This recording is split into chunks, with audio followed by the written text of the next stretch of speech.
We've talked about what we really want is happiness. Our hearts long for this because they were made to be happy, eternally happy. This happiness is ultimately fulfilled by the beatific vision, that is, when we see God face to face. This kind of deep, eternal happiness is kind of hard to imagine, but let's try. If you look at a sunset or listen to an incredible piece of music, your heart could be lifted, even if just for a moment, to a kind of ecstasy. But we can't keep looking at the same sunset without getting tired of it, and listening to the same piece of music over and over could make you go crazy. The beauty that we enjoy in the sunset and in the music is a beauty that God Himself created, and that's what we're responding to. But because God Himself created it, it's only a shadow or a reflection of the all-surpassing beauty that is God Himself. And if we rejoice in the sunset, we will rejoice infinitely more in God, who is the author and source of all beauty.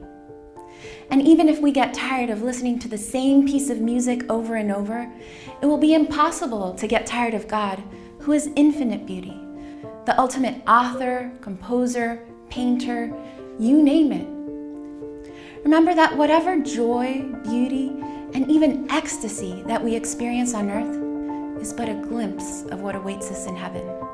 The saints have given us glimpses of what we can expect in heaven. St. John Bosco often had dreams where God spoke to him, and once he dreamed he was in a most beautiful place. In the dream, he stood on a hill which overlooked a huge lake, as blue as the sea in perfect calm. But what he was looking at was not water, it was like sparkling crystal. He heard music that sounded like 100,000 instruments playing, each with its own sound, and it made the air come alive. He heard people singing, and their faces were so happy, and they took as much pleasure from singing as from hearing each other sing. "Am I in heaven?" St. John Bosco asked. "No," came the reply. "This is but a glimpse of the joy that awaits you in heaven. Remember that no eye has seen, no ear has heard what God has ready for those who love Him."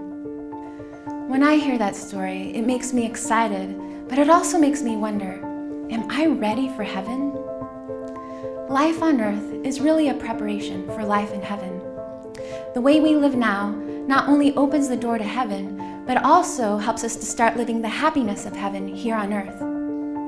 Remember that holiness, blessedness, is another way of thinking of happiness. Jesus wants all of us to live the abundant life. He said, "I came that you might have life and have it to the full." Why wait until tomorrow? Living the Beatitudes is made possible by the Holy Spirit living in us. In confirmation, we receive a special outpouring of these gifts to help us live this life. Life can be tough, and there are a million ways that we can get distracted or off track, and we need help. But God didn't leave us alone or unprepared.